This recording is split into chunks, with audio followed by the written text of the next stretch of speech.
Hello बच्चों, आप सभी का सहर्ष स्वागत है हमारे आज के वीडियो में और हमारे यूट्यूब चैनल पे जिसका नाम है अल्केमिस्ट सक्सेस। तो बच्चों बिना देरी की जल्दी से स्टार्ट करते हैं हमारा आज का टॉपिक जिसका नाम है इंटेंसिव और एक्सटेंसिव प्रॉपर्टी। बोलने के बाद में ही ऐसा लगता है कि कितना इजी टॉपिक है ना, और ऑब्वियसली है भी। तो यही सोच के हमें चलना होता है, हमें देखना है कि एकदम बहुत ज़्यादा ईजी लगेगा।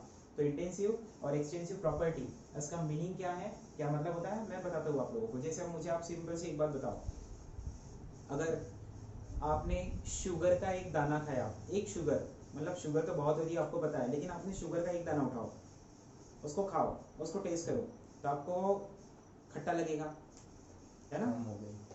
तो नहीं, वो खट्टा नहीं लगेगा। वो कैसे लगेगा? वो हमें ब्राइटनेस कम हो गई। क्या कर मीठा लगेगा। ठीक है, तो शक्कर का आप एक दाना खाओ, या मैं इतनी सारी शक्कर ला लूं, मैं इतनी सारी शुगर ले लूं, या मैं शुगर का सिर्फ एक दाना ले लूं। अब आप शुगर का एक दाना खाओ या आप शुगर इतनी सारी खा लो, मतलब आप क्वांटिटी कितनी भी बढ़ा लो, शुगर का टेस्ट बदलने वाला नहीं है। वो मीठी ही लगेंगी, मतलब वो स्वीट इन टेस्ट ही होगा। अब आप नमक ले लो, सॉल्ट, और आप सॉल्ट इतना ले लो या सॉल्ट आप इतना ले लो, वो आपको कैसे लगेगा? वो आपको खारट ही लगेगा, सॉल्टी लगेगा खाने में।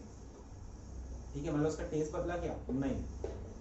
तो इस पर से एक डाउट क्लियर है कि ऐसी कुछ प्रॉपर्टीज, प्रॉपर्टी मतलब क्या? प्रॉपर्टी मतलब जिसके जरिए, जिसकी मदद से, जिसकी हेल्प से आप लोग कुछ ना कुछ आइडेंटिफाई कर सकते हो, किसी ना किसी को पहचान सकते हो। जैसे कैसे? अब मैंने आपको बोला कि आपने देखा था कि कल वो एक लड़का आया था। आप बोलेंगे कौन सा? वो जिसका नाम यश था, यश था। आप बोलेंगे कौन यश? मैंने बोला कि वो देखो, वो ग्रीन कलर का शर्ट पहना था, वो यश, वो ग्रीन कलर। तो ग्रीन कलर, कलर क्या कर रहा है? आपको पहचानने में मदद कर रहा है।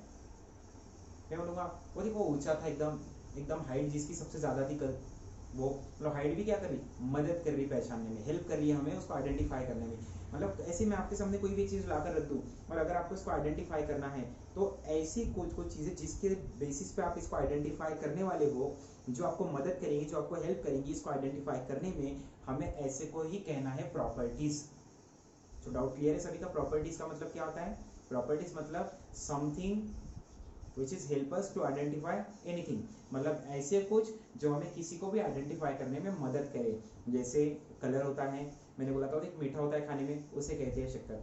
तो कलर टेस्ट होता है, मैं कहा था एकदम जो जाड़ा होता है, बहुत जाड़ा होता है, जो जल्दी टूटेगा नहीं, उसे उसे लोहा कहते हैं, उसे आयरन, ठीक है, लोहा कहते हैं। अब देखो, पहचानने में मदद की, मतलब हार्डनेस। तो ऐसे कुछ देख, कोई रिफ्लेक्शन देता है, रिफ्लेक्शन, जो चीज रिफ्लेक्शन दे वो मिरर होता है, मिरर, मिरर के जैसा होता है। मतलब देखो, रिफ्लेक्शन ने मदद की पहचानने में। तो ऐसी प्रॉपर्टीज, मतलब ऐसी कोई चीज जिसके दम पे हम लोग किसी को आइडेंटिफाई कर सकते हैं, किसी के बारे में कुछ बता सकते हैं, हमें ऐसे कोई कहना है प्रॉपर्टीज। समझा सभी को? ये हो गया हमारे लिए प्रॉपर्टीज। फिर प्रॉपर्टीज में होता है दो तरीके की प्रॉपर्टीज होती है। एक वो जो आप इतने के लिए बात करो या आप इतने के लिए बात करो, प्रॉपर्टीज जो है वो वही रहेंगी, वो बदलने वाली नहीं।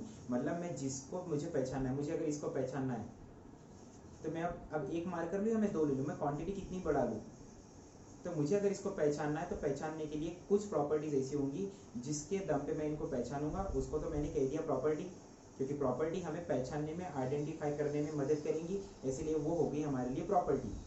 फिर अब मैं एक मार्कर के लिए बात करूँ या मैं दो के लिए करूँ, मतलब मैं क्वांटिटी कितनी भी बढ़ा लूँ, तो ऐसी प्रॉपर्टी जो मैं इसके बारे में अगर पढ़ूंगा, इसके बारे में अगर कुछ पता करूंगा, आइडेंटिफाई करूंगा, एक्सप्लेन करूंगा इसको बारे में, तो मैं ऐसी प्रॉपर्टी के दम पे एक्सप्लेन करूंगा जो क्वांटिटी की वजह से बदलेंगी नहीं। मतलब ऐसी प्रॉपर्टी जो हमें मदद तो कर रही, लेकिन वो क्वांटिटी के बदलने से उसमें कोई चेंज आ रहा नहीं है। आपको ऐसे ही प्रॉपर्टी को कहना है इंटेंसिव प्रॉपर्टी। कौन सी प्रॉपर्टी कहेंगे आप ऐसे को? इंटेंसिव। और ऐसी प्रॉपर्टी जिसको आप जैसी क्वांटिटी बढ़ी तो वो चेंज होगी, ऐसे को आप लोग कहेंगे एक्सटेंसिव प्रॉपर्टी। कौन सी प्रॉपर्टी? Extensive property. तो बिना देरी की जल्दी से स्टार्ट करते हैं। इंटेंसिव और एक्सटेंसिव कौन कौन सी प्रॉपर्टीज होती है? इंटेंसिव और एक्सटेंसिव। इंटेंसिव, देखो नाम में इंटेंसिव मतलब जो किसी पे डिपेंड ही ना हो, किसी कोई क्वांटिटी पे डिपेंड ना हो। एक्सटेंसिव, एक्सटेंसिव म्हणजे बाहर, एक्स म्हणजे बाहर, तो जो बाहर मतलब जो क्वांटिटी पे डिपेंड होगा वो होगी हमारे लिए एक्सटेंसिव प्रॉपर्टी। तो प्रॉपर्टी का मतलब सिंपली मैं लिख सकते हैं हम लोग यहाँ पे, प्रॉपर्टीज मतलब क्या? Something which is help us to identify or to explain anything, something help us to identify or to give information for anything, मतलब किसी के लिए भी इंफॉर्मेशन देगा, वो हमारे लिए होगा प्रॉपर्टी। अब सबसे पहला मुझे आप खुद ही बताओ, अभी आपने कहा टेस्ट, तो टेस्ट जो है, अब मैं शुगर एक चम्मच लूं 1 स्पून, या शुगर मैं एक कटोरी ले लूं। अब शुगर आप एक चम्मच लो या एक कटोरी लो, तो मुझे एक बार लगा क्वांटिटी तो बढ़ रही, लेकिन शुगर का जो टेस्ट है वो स्वीट ही रहने वाला है, वो क्वांटिटी के बदलने से उसका टेस्ट बदलने वाला नहीं है। तो इसीलिए मैं ऐसी प्रॉपर्टी जो हमें मदद करे, देखो शुगर को अगर मुझे पहचानना है, मुझे अगर आप लोगों को कहना है कि शक्कर क्या होता है, किसे कहेंगे, तो मैंने आपसे कहा जो खाने में मीठा लगता है, जो बारीक बारीक सा होता है, मतलब मैंने साइज भी ले ली, लेकिन सिंपली साइज को जाने दो, मास को जाने दो। मुझे एक बार बताओ, मैंने अगर आपको कहा कि जो खाने में मीठा लगे वो शक्कर रहती है, हो गया, मतलब खाने मतलब पहचानने में मदद कर रहा है कौन, टेस्ट, इसलिए वो भी प्रॉपर्टी, ठीक है। तो प्रॉपर्टी हमने उसको कह दिया, लेकिन कौन सी कहूँ, इंटेंसिव कहूँ कि एक्सटेंसिव कहूँ, तो क्वांटिटी कितनी भी बदल जाए टेस्ट बदलने वाला नहीं है, मतलब क्वांटिटी पे इंडिपेंडेंट है, इसलिए मैं ऐसे को कहूंगा इंटेंसिव प्रॉपर्टी। क्या कहेंगे हम लोग ऐसे को, intensive property. Now then next है मेरे पास कलर।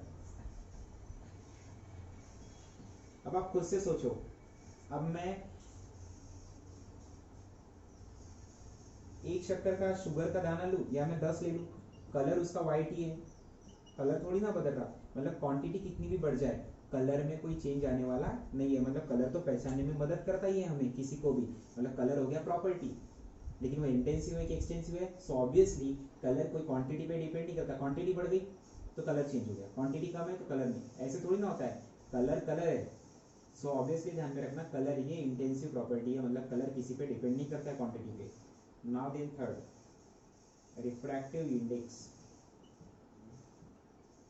अब ये इसके बारे में बताता हूँ, रिफ्रैक्टिव इंडेक्स। अब ये क्या है, जैसे अगर मैंने मिरर का एक टुकड़ा लिया, कांच का एक टुकड़ा, अब आप कांच का एक बड़ा टुकड़ा ले लो, देखो क्वांटिटी बढ़ा दी सिर्फ हमने, अगर कांच के टुकड़े पे लाइट आया तो वो लाइट रिफ्लेक्ट करेगा, रिफ्रैक्शन, रिफ्रैक्शन पता है ना आप लोगों को, फिजिक्स का टर्म है, आप लोगों को ऑब्वियसली पता है।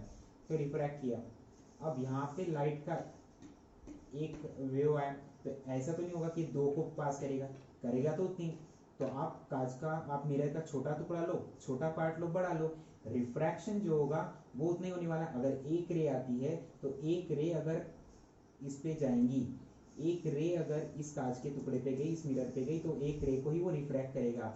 यहाँ पे भी अगर एक रे गई तो ऐसा नहीं हुआ क्वांटिटी बढ़ गई तो यहाँ से 2 रे रिफ्रैक्ट हो रहे, नहीं, भेजा एक तो एक ही रिफ्रैक्ट हो रही है, that we call as a refractive index. तो रिफ्रैक्टिव इंडेक्स क्वांटिटी पे डिपेंड नहीं है, क्वांटिटी छोटी रखो कि बड़ी रखो, एक भेजा तो एक ही रिफ्रैक्ट होगा, तो इसीलिए ये भी क्या हुई हमारे लिए, intensive property. Now then second है, मोस्ट इंपॉर्टेंट है, यहाँ पे बच्चे कंफ्यूजन हो जाते हैं। Fourth density. डेंसिटी भी हमारे लिए क्या है, इंटेंसिव प्रॉपर्टी। आप बोलेंगे सर डेंसिटी कैसे क्या, तो आप सिंपल सी बात है, एक क्यूब लेते हो, चलो एक क्यूब को ले लेता हूँ, अभी समझा देता हूँ। तो मैंने लिया एक क्यूब, अब हम क्या करेंगे, ये क्यूब में मैं एक छोटा सा एक क्यूब ले लेता हूँ,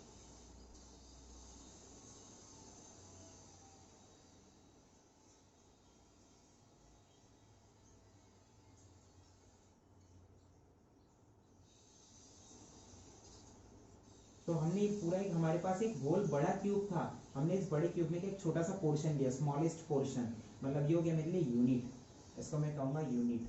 क्यों यूनिट, मतलब एक स्मॉलेस्ट वॉल्यूम है मेरे लिए, ठीक है। तो मैंने क्या किया, अब यूनिट बोलने के बाद एक स्मॉलेस्ट पोर्शन होता है, तो इसकी लेंथ, मतलब इसकी लंबाई, इसकी ब्रेथ, ईच एंड एवरीथिंग कितना होगा, 1 सेंटीमीटर, 1 सेंटीमीटर, सब 1 सेंटीमीटर होगा। तो आप खुद से सोचो, मैंने एक ये पूरे में का एक छोटा सा टुकड़ा लिया, एक छोटा सा पार्ट लिया, अब अगर मैं इसकी डेंसिटी निकालूं, डेंसिटी कैसे निकालते हैं, डेंसिटी कैसे पता करते हैं, कि मैंने इतना लिया ना एक पार्ट, तो इसका मास कितना है, लिखो मास।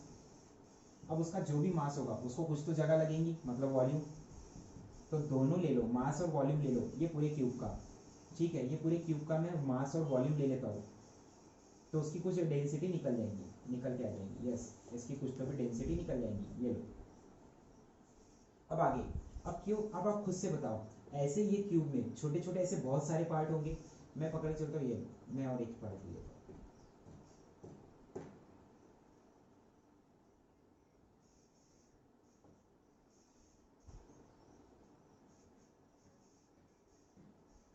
तो अभी ठीक से ड्रॉ नहीं हो रहा, लेकिन आप पकड़ के चलो यहाँ पे। तो मैंने और एक इसके जैसा एक पार्ट ले लिया, देखो ये सेकंड है, फिर से आगे बढ़ो।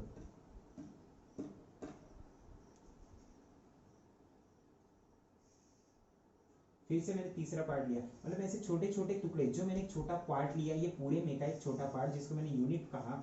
अब ये छोटे से पार्ट को, अब आप इस छोटे के पार्ट का और एक छोटा पार्ट ले लो, खुद से सोचो है उतना ही। अगर मैंने एक ईंट ली, दीवार में ली, और दूसरी एक ईंट ली, तो एक ईंट का अगर मैंने मास निकाल ली, एक ईंट की डेंसिटी निकाल ली, तो अगर सोचो, आप खुद से सोचो, वॉल रहेगी ना, दीवार, दीवार होती है ना, तो आप खुद से सोचो, एक दीवार में का अगर मुझे डेंसिटी पता करना है, तो मैंने क्या किया, मैंने एक ईंट की डेंसिटी निकाल ली। एक ईंट की डेंसिटी मुझे पता चली। अब ईंट कम ज्यादा तो नहीं होगी, जो ईंट मैंने ली दूसरी भी ईंट उतनी ही होगी। तो ऑब्वियसली एक दीवार कब बनी, जब मैं ईंटों को जोड़ते गया, जब मैंने ईंटें मतलब ब्रिक्स एक दूसरे के साथ मैंने ब्रिक्स को जोड़ा। तो जब ब्रिक्स जुड़ते गए एक दूसरे के साथ, तो एक दीवार तैयार होगी। तो मैंने ऑलरेडी एक ब्रिक्स की डेंसिटी निकाल चुका हूँ। तो अगर सोचो मैंने दो ब्रिक्स जोड़े, इस सबको हटा देता, अब मैंने दूसरा ब्रिक जोड़ा, तो इसकी जो डेंसिटी होंगी वो डबल हो जाएंगी। क्यों? क्योंकि आपने कितने ब्रिक्स ले ली, दो। एक ब्रिक्स की डेंसिटी आपके पास है एक्स है सपोज, तो अगर आपने दो ब्रिक्स लिए तो कितनी हो जाएंगी वो, इसके डबल, इसकी जितनी है। अब आपने टोटल कितनी ली, दो, तो दो से मल्टीप्लाई करेंगे ना, तीसरा लिया। अब इसकी जो डेंसिटी होगी एक की, तो तीन की निकाल लो, मतलब इसके ट्रिपल हो जाएंगी। मतलब अगर आपने एक का निकाल लिया तो अब वो फिक्स हो गया, वो नहीं बदलने वाली। अब ईंट बदलेंगी क्या, नहीं, ईंट तो वही रहेंगी ना। तो आप एक एक ईंट को अरेंज करते जाओगे, तो एक ईंट की ऑलरेडी आपने डेंसिटी निकाल चुकी है, मतलब उसका मास भी बदलने वाला नहीं है, उसका वॉल्यूम भी बदलने वाला नहीं है। एक ईंट की जो साइज है वो कांस्टेंट हो जाएंगे, तो उसका मास भी कांस्टेंट हो गया, उसको लगने वाली जगह भी कांस्टेंट हो गई, मतलब उसका वॉल्यूम भी कांस्टेंट है, मास भी कांस्टेंट है, उसके लिए डेंसिटी निकाल के रख दो। अब आप ऐसे दीवार में 100 ईंटें लगाओ या 1000 लगाओ, एक ईंट की जो डेंसिटी निकल कर आ गई वो हर एक ईंट की डेंसिटी होगी।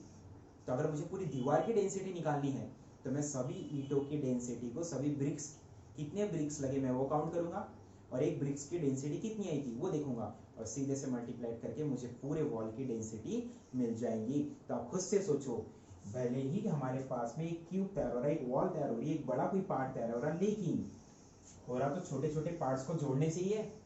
तो छोटे छोटे पार्ट्स की डेंसिटी मैं वही काउंट करूंगा ना, मतलब एक यूनिट वॉल्यूम के लिए बात करूंगा मैं, यूनिट वॉल्यूम मतलब एक छोटे से पार्ट के लिए।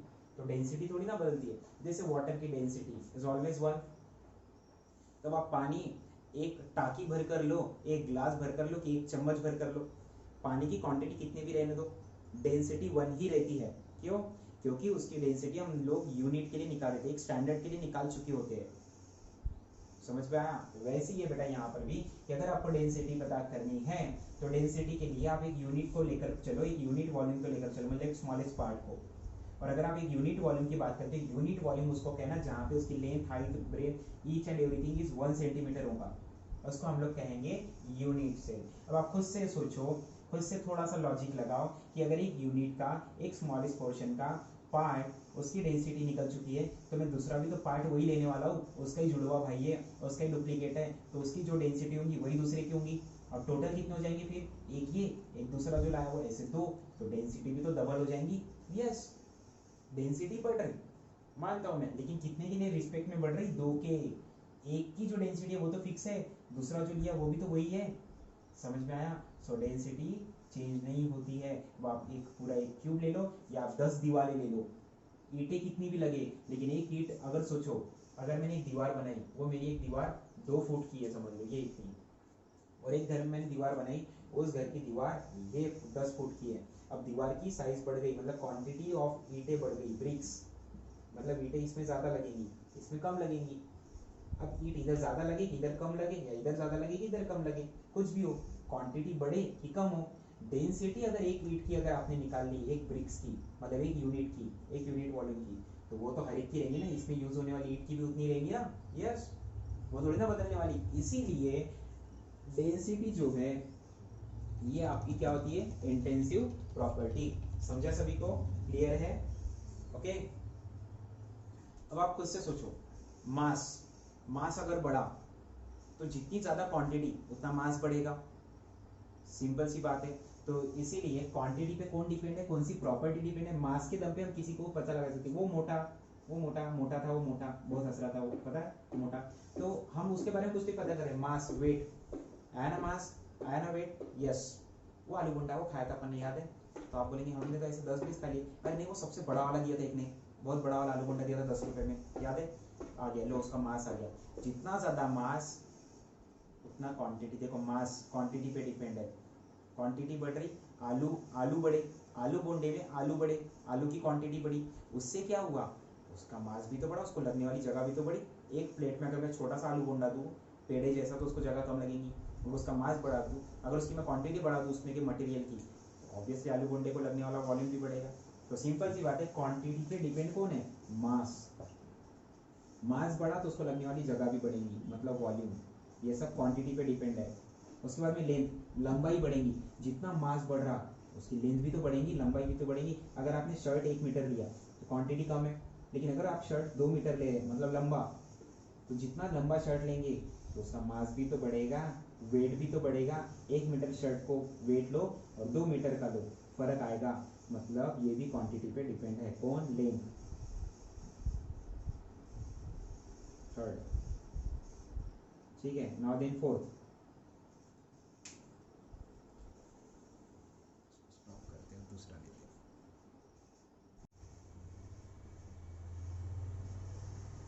रेजिस्टेंस। रेजिस्टेंस मतलब क्या है, जो करंट को अपोज करता है। पता है आप लोगों को? खुद से सोचो, अगर मैंने कोई मटेरियल लिया बेटा, और इस मटेरियल में जो कुछ भी करंट फ्लो हो रहा है, तो उसको अपोज करना, उसको अपोज करना है करंट को, जो करंट आ रहा है। तो ये तो ऑब्वियसली फिजिक्स टर्म में आपको पता है रेजिस्टेंस के बारे में।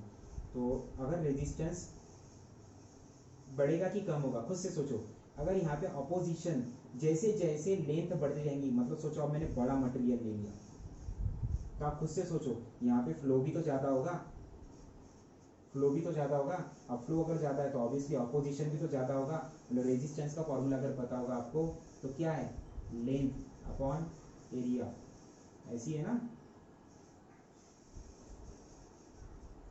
तो आपको पता है रेजिस्टेंस इज ऑलवेज, रेजिस्टेंस जो होता है, रेजिस्टेंस मतलब कितना अपोजिशन मिलना है। तो जितनी ज़्यादा मटेरियल की क्वांटिटी बढ़ते जाएंगी, अपोजिशन भी बढ़ते जाएगा। मतलब क्वांटिटी पे डिपेंड है आपका रेजिस्टेंस, समझ में आया? तो रेजिस्टेंस हमारे लिए हो जाएगा extensive property. Now then last, हम इधर रह गए अभी हमारा फिफ्थ, रेजिस्टिविटी। फिर से वही बात आ गई अब, रेजिस्टिविटी। आपने डेंसिटी के बारे में मैंने एक बात बताई आपको, याद है? स्मॉलेस्ट यूनिट लिया था मैंने, यूनिट वॉल्यूम लिया था, यूनिट वॉल्यूम, ठीक है? तो जिस तरह मैंने स्मॉलेस्ट एक यूनिट वॉल्यूम के लिए बात की बेटा, तो उसी तरह से बात होगी रेजिस्टिविटी। मतलब मेरी एक रेजिस्टिविटी अगर मैं निकालने जाऊँ, तो मुझे पता है रेजिस्टिविटी अगर मुझे निकालना है तो मैं एक यूनिट वॉल्यूम के लिए निकाल के चलता हूँ। अब ऐसे कितने, एक एक यूनिट वॉल्यूम के लिए, एक यूनिट वॉल्यूम बोला मैंने, ये कांस्टेंट रहेगा, यूनिट वॉल्यूम कांस्टेंट है। तो मैं इसके लिए रेजिस्टिविटी निकाल लेता हूँ, जो कुछ भी आएंगे एक्स वाई जेड। तो अगर मैंने सेकंड वाला लिया, सेकंड और एक यूनिट वॉल्यूम लिया, तो यूनिट वॉल्यूम का तो मैं ऑलरेडी रेजिस्टिविटी निकाल चुका हूँ, ये तो मुझे डबल तो निकालनी नहीं पड़ेगी। बस अब मैं क्या करूँगा, मैं इसका डबल कर दूंगा। क्यों? क्योंकि मैंने अब रेजिस्टिविटी के लिए 2 यूनिट वॉल्यूम ले लिए, एक यूनिट वॉल्यूम का ऑलरेडी आप निकाल चुके हो, तो दूसरा यूनिट वॉल्यूम लिया बेटा। तो खुद से सोचो, एक यूनिट वॉल्यूम की इतनी रेजिस्टिविटी है, तो 2 की तो उससे डबल होंगी ना, इसके डबल कर दो। अगर मैं 3 ले लूँ तो अब यूनिट वॉल्यूम 3 हो गए, एक यूनिट वॉल्यूम की रेजिस्टिविटी एक्स है, तो 3 की कितनी होगी, थ्राइस एक्स। ऐसे आप एक यूनिट वॉल्यूम के लिए जो बात हमने डेंसिटी के लिए की, वही रेजिस्टिविटी के लिए होगी। इसीलिए ये क्या है, इंटेंसिव। और लास्ट एक बच गई थी जो मैंने बोला लेकिन लिखना भूल गया, हार्डनेस। तो इतने आपके क्या है, मास, मास को आप लोग और क्या बोल सकते हो बेटा, वेट, मास को वेट भी बोलते हैं। तो इतने हमारे पास में क्या है, इंटेंसिव और extensive property. As per thermodynamic chapter हमें इसका बहुत ज्यादा काम है, ठीक है? सो द इंटेंसिव प्रॉपर्टी जो क्वांटिटी पे डिपेंड ना करे, और एक्सटेंसिव प्रॉपर्टी जो क्वांटिटी की वजह से चेंज हो। समझ में आया? अगर आपके बॉडी में क्वांटिटी बढ़ जाए, vitamin, proteins, carbohydrate, each and everything, जो कुछ भी आप लोग लेंगे XYZ, हमारे बॉडी में का कुछ भी बढ़ने दो, उससे हमारे बॉडी के मास पे फर्क पड़ता है, ऑब्वियसली पड़ता है। मतलब ऐसी प्रॉपर्टी, देखो हमारी मास क्यों प्रॉपर्टी है, क्योंकि मास के जरिए आप पहचान कर सकते हो। मैं बोला वो देखो एक बारीक था, बहुत सा दुबला था, बहुत दुबला था, बहुत बारीक था, वो इंसान, गौर से देखो उसको, याद है उसके बारे में, बहुत खा रहा था जलेबी, तो वो बारीक, मतलब मैंने उसके उसके वजन की बात की, उसके मास की बात की। तो मास हमें किसी को पहचानने में मदद करे, इसीलिए वो भी प्रॉपर्टी। एक्सटेंसिव क्यों है, क्योंकि जैसे जैसे क्वांटिटी बढ़ेगी वैसे वैसे उसके क्या होगा, जैसे जैसे क्वांटिटी बढ़ेगी ये चेंज होगा मास, या क्वांटिटी कम करो मास बदलते जाएगा, डिक्रीज होते जाएगा, इसीलिए ये एक्सटेंसिव प्रॉपर्टी में आया। समझ में आया सभी को? तो ओवरऑल हमने पूरे टॉपिक कवर कर लिया है। नेक्स्ट वीडियो जल्दी आएगा। एज पर आपको जो टॉपिक चाहिए आप लोग बोल सकते हो, डिस्क्रिप्शन बॉक्स में मैं आपको मेरे इंस्टाग्राम की चैनल की इंस्टाग्राम पेज की लिंक शेयर कर दूंगा। आप लोग उस पर जाकर मुझे मैसेज सेक्शन में जाकर, इनबॉक्स में जाकर आप मुझे मैसेज कर सकते हो अगर आपको कुछ भी टॉपिक या कुछ भी चाहिए तो। ओके, चलो टेक केयर।